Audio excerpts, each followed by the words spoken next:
안녕하세요. 오늘도 사연살롱을 찾아주셔서 감사합니다. 저는 30대 결혼 5년차 여자예요. 세상이 아무리 좋아졌다고 해도 며느리에게 시어머니는 긴장되고 조심스러운 상대라는 거는 여전하잖아요. 저는 그런 시어머니가 두 분이셨어요. 한 분은 법적으로 시아버님의 부인인 시어머니시고 또 한 분은 시아버님이 한때 한눈을 팔아 지금의 남편을 낳아줬다던 시어머니죠. 결혼 전에는 몰랐어요. 그렇다고 남편에게 뭐라고 할 수도 없는 게 저희 남편도 저와 결혼하고 이 사실을 알게 됐어요. 그때가 저희가 결혼한 지 얼마 안 됐을 때였는데 시아버님이 심근경색으로 갑자기 세상을 떠나셔서 경황 없이 장례를 치르게 되었을 때였어요. 이틀째가 된 빈소에 갑자기 어떤 중년의 여자가 상복을 입고 나타났고 그 여자를 보는 순간 시어머니는 손을 부들부들 떨며 당신이 왜 여기에 상복을 입고 나타나? 라고 미친 듯이 소리를 치셨어요. 저와 남편 그리고 빈소를 찾은 조문객까지 모두 깜짝 놀랬고 그 뒤 시어머니는 고래고래 소리를 지르시다 그만 정신을 잃고 쓰러지셨어요. 저희 부부는 가까운 병원에 시어머니를 잠시 모시고 다시 빈소로 갔는데 황당하게도 시어머니를 쓰러지게 한 그 중년의 여자가 뻔뻔하게 남의 집 조문객을 자기 손님처럼 맞이하고 있었어요. 얘, 저 여자 누구니? 누군데 자기가 상복을 입고 조문객을 받아? 저를 도와 빈소에 계셨던 저희 친정엄마는 크게 당황해 저를 붙잡고 말씀하셨고 그 말을 들었는지 그 여자는 잠깐 이야기를 하자며 저희 부부와 저희 친정 식구들까지 모두를 불러 앉혔어요.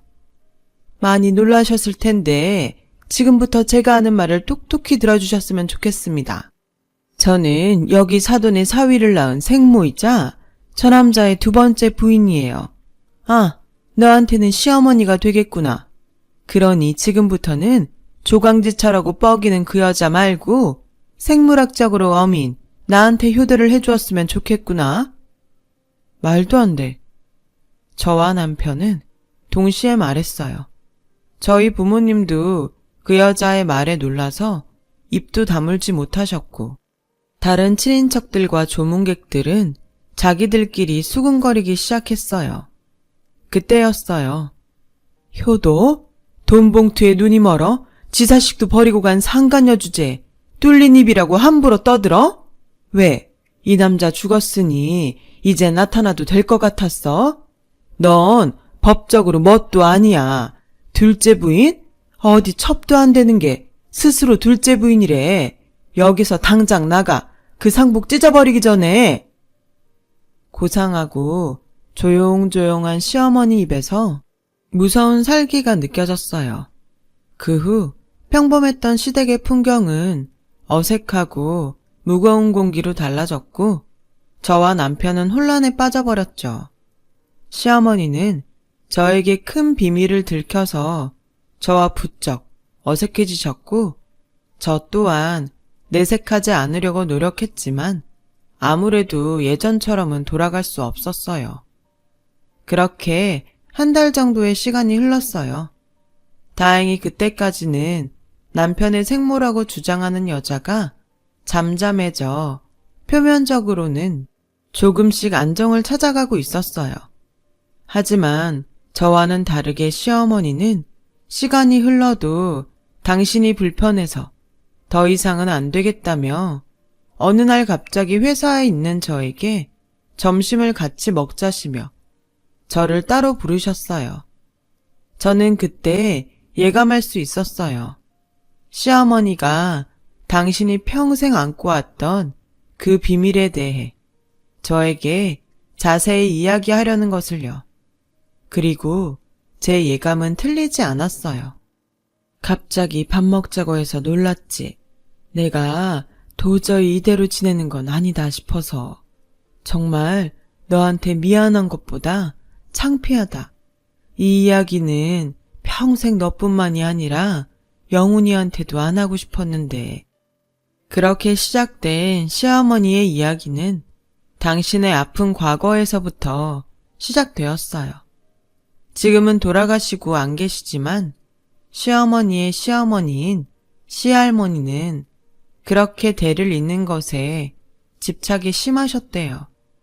그런데 시어머니는 아들은커녕 딸도 낳을 수 없는 불임이셨고, 시할머니는 그 사실에 집안의 대를 끊어먹은 물건이라며 자신이 주동하에 시어머니를 집에서 쫓아내려고 하셨대요. 그래도 용케 버티고 버텨 살다 보니 연로하셨던 시할머니는 당신이 갖고 있던 지병으로 세상을 떠나셨고, 마침내 평온이 찾아와 그 즈음엔 아이라도 한 명 입양해 친자식처럼 키울 수 있으면 좋겠다고 생각하셨대요. 당시 시아버지는 지역 사업으로 꽤 돈을 잘 버셨지만 집에는 소홀한 편이셔서 시어머니는 늘 외로웠다고 하셨어요.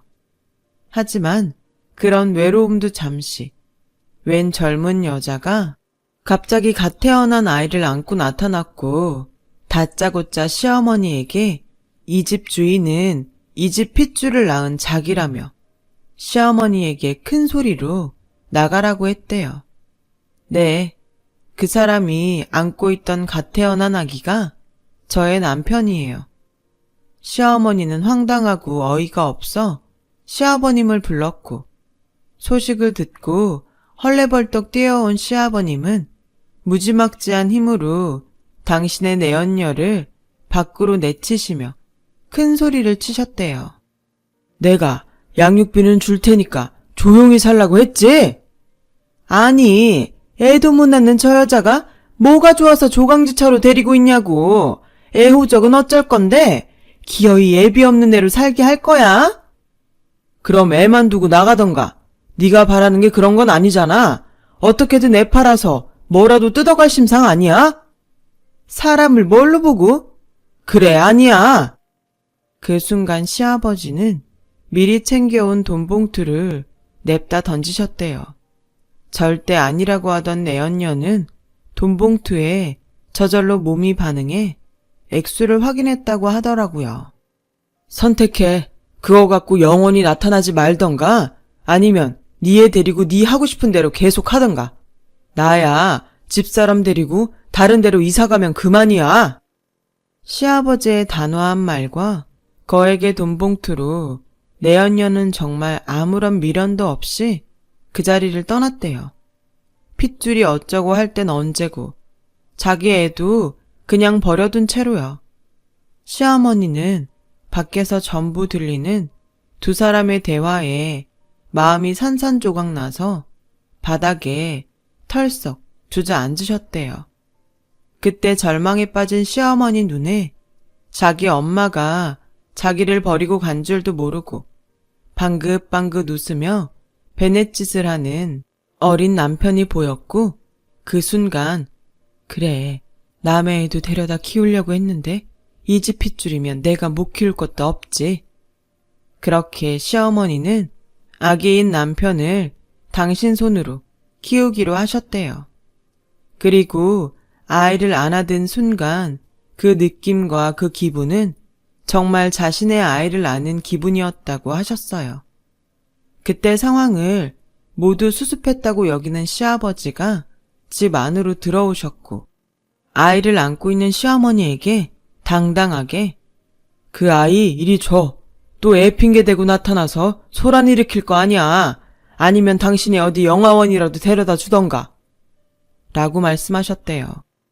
평소에도 사람이 참 인간적인 정이 없다고 생각했는데 내연녀의 출연도 화가 나지만 뻔뻔한 시아버지의 태도에 시어머니는 없던 정도 뚝 떨어져 그동안 버티고 살았지만 이제는 헤어지고 싶다는 마음까지 들었답니다.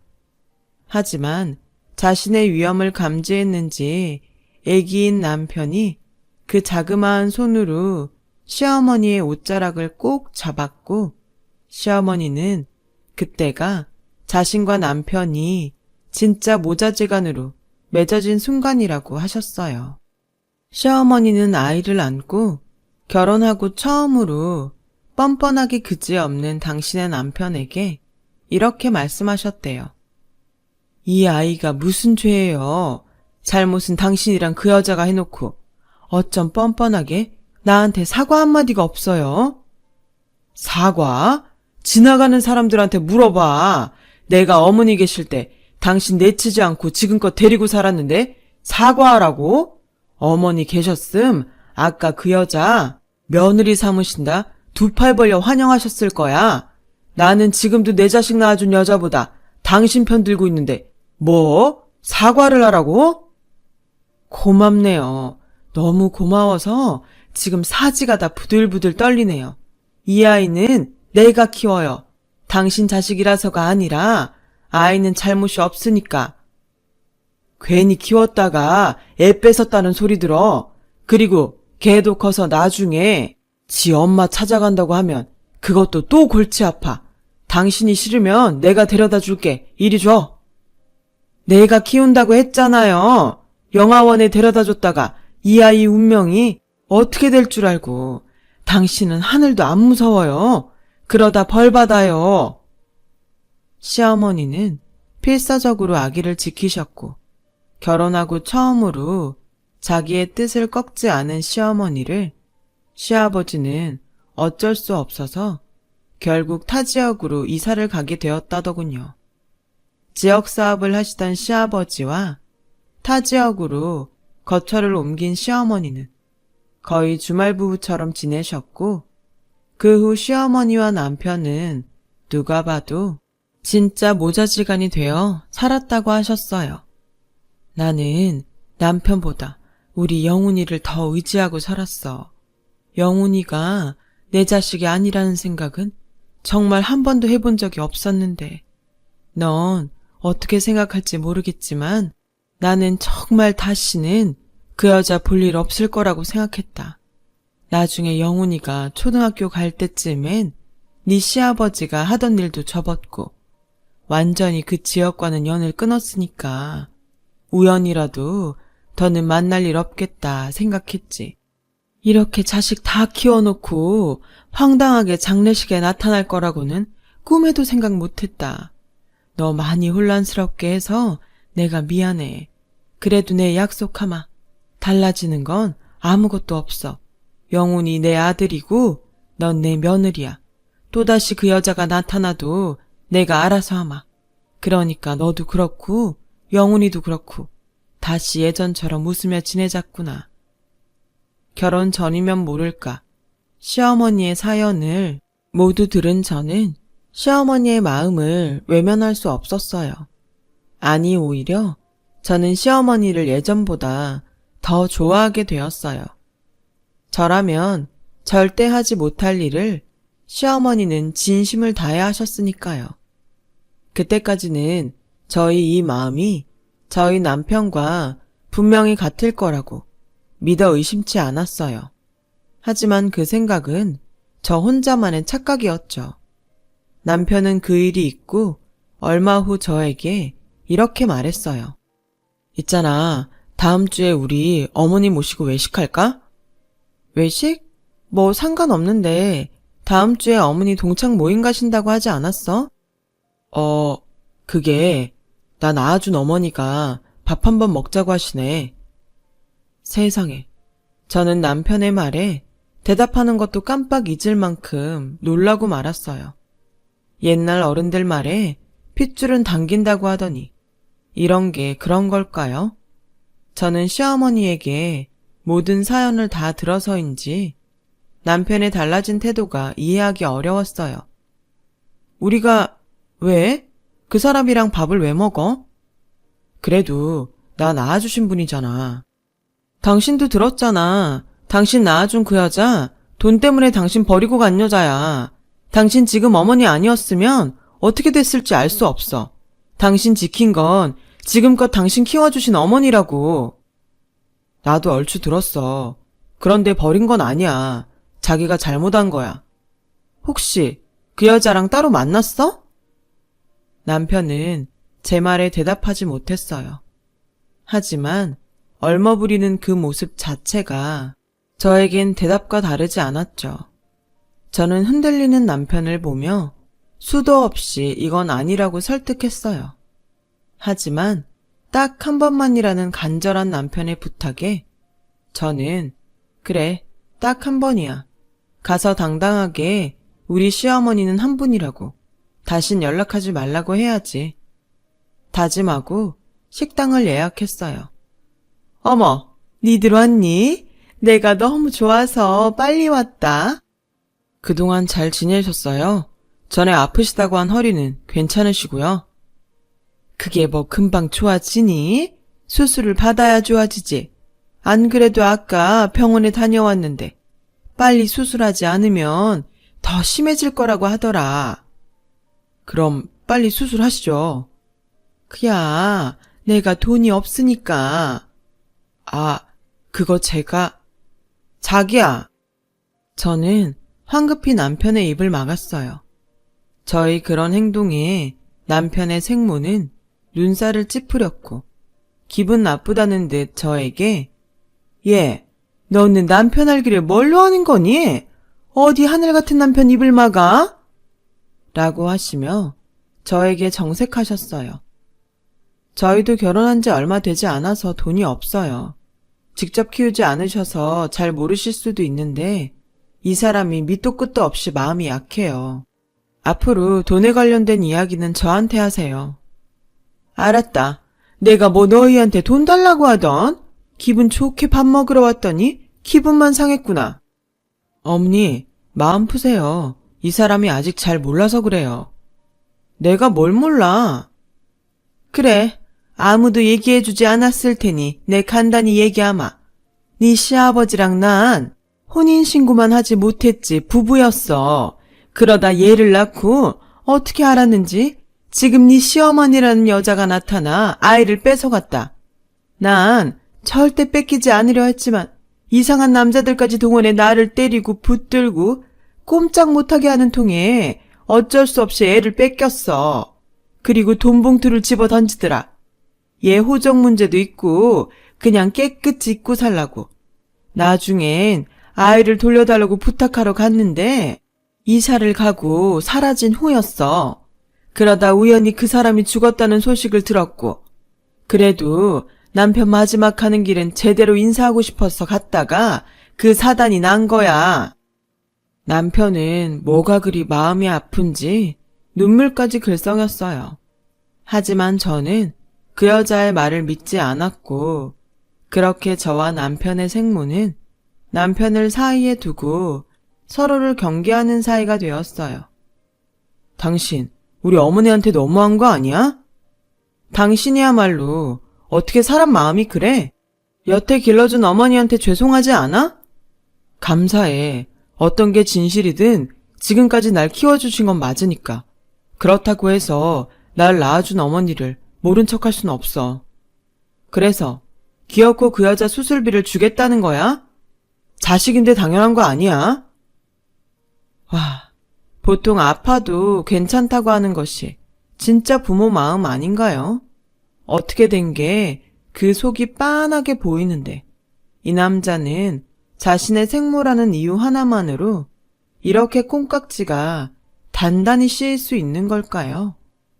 결국 남편은 자신의 카드로 그 여자의 병원비를 계산했어요. 물론 저 모르게 그 후로도 계속 만나 이것저것 지원을 했고 저는 남편의 카드값과 없던 대출금 내역을 발견해 그날 결혼하고 큰 싸움을 벌이게 되었어요. 이거 다 뭐야? 이거 다 그 여자한테 돈 해준 거야? 그게 나한테 여동생이 한 명 있어.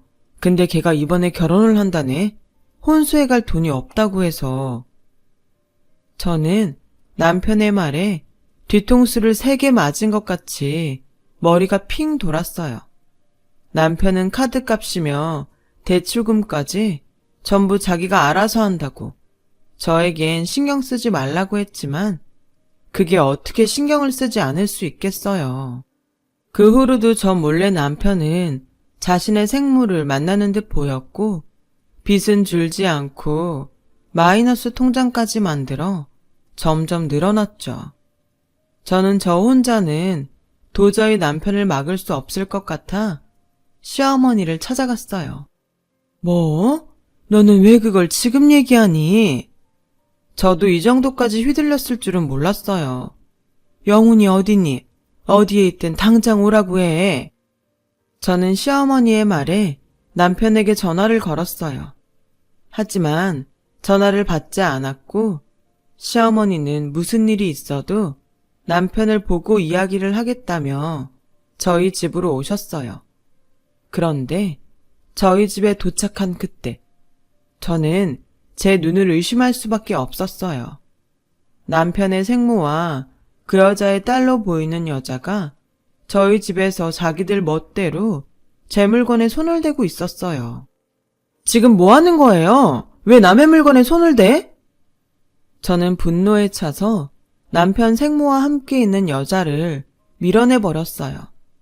그리고 그 여자 손에 들린 제 물건을 다시 뺏어왔는데 그러자 이번엔 남편의 생모가 야 이년아 어디 감히 내 딸한테 손을 대?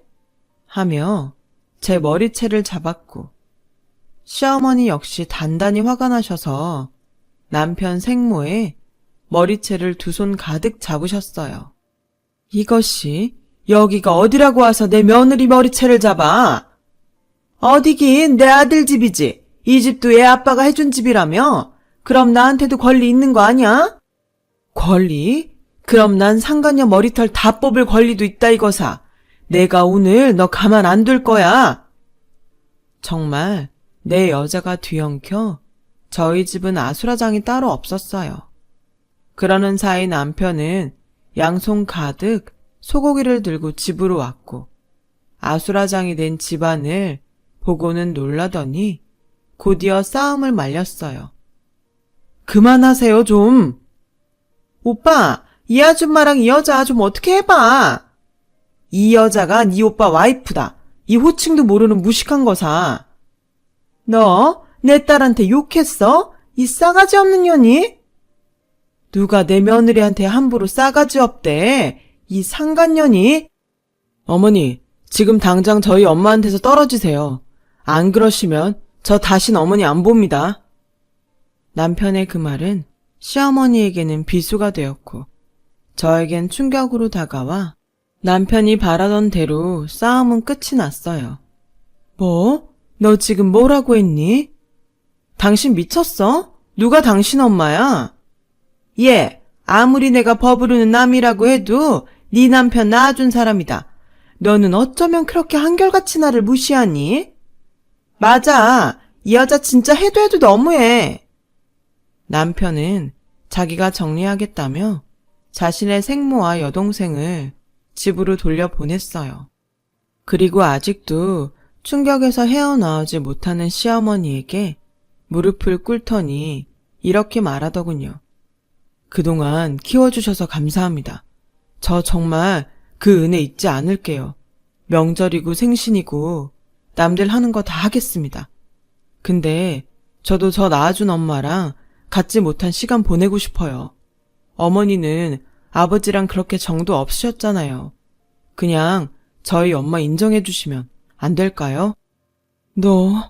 네가 어떻게 나한테 이러니? 내가 너 키우면서 내 자식 아니라고 소홀히 했어? 어떻게 지 생모 나타났다고 여태 널 키운 나한테 이러니? 죄송합니다. 머리로는 당연히 아니라는 걸 아는데 마음이 따라주지 않아요. 저는 가만히 듣다 정말 이건 아니다 싶었어요. 그래서 좋아. 당신 뜻이 그렇다면 난 당신 엄마 시어머니로 못 봐. 우리 이혼해. 라고 말했고 제 말에 남편은 아무런 대답도 하지 못했어요. 저희는 결국 법원으로 향했어요. 남편은 끝까지 저에게 이렇게까지 할 필요가 있냐며 그냥 자신의 엄마를 인정해달라고 애원했지만 저는 단호하게 거절했죠.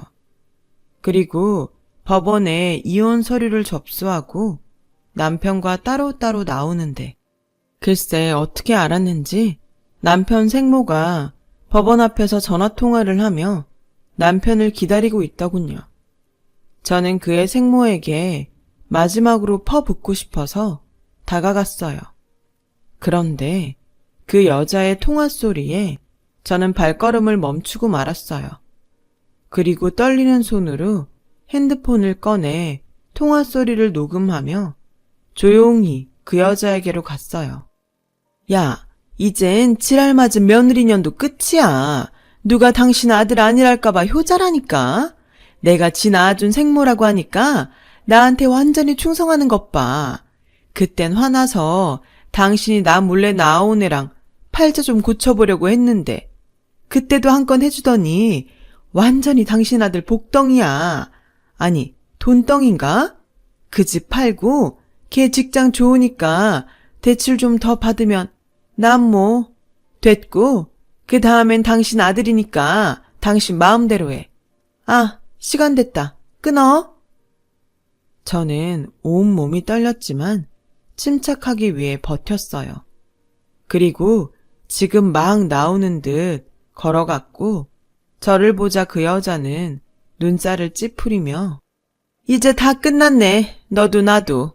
다신 엮이지 말자. 라고 말하더라고요. 저는 약오를 하고 일부러 그러게 막상 진짜로 서류까지 제출하고 나니까 마음이 좀 그렇네요. 아무래도 이혼까지는 좀 오바였나 봐요. 제가 알기로는 지금이라도 번복할 수 있다고 하던데 라며 자극했죠. 제 도발에 남편의 생모라 우기는 여자는 도끼 눈은 하고 자기를 놀린다며 자기의 주특기인 제 머리채를 잡았어요. 저는 이때가 기회다 싶어 여자의 머리채를 잡으며 머리카락을 한 움큼 뽑았고 그렇게 머리가 산발이 돼서 집으로 향했어요. 창피한지도 모른 채 저는 집에 도착해 남편의 칫솔과 아까 한 움큼 뽑은 그 여자의 머리카락을 들고 태어나 처음으로 유전자 검사를 의뢰했죠.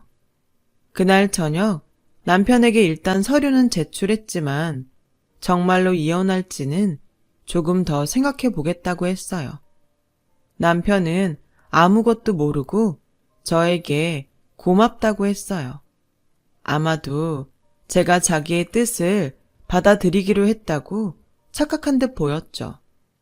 저는 검사 결과가 나오기까지 시간을 벌기 위해 마음이 좀 풀린 척 연기를 했고 남편에게서 제가 이혼을 보류한다는 남편의 생모는 약이 바짝 올라 회사며 집이며 찾아와 횡포를 부렸어요.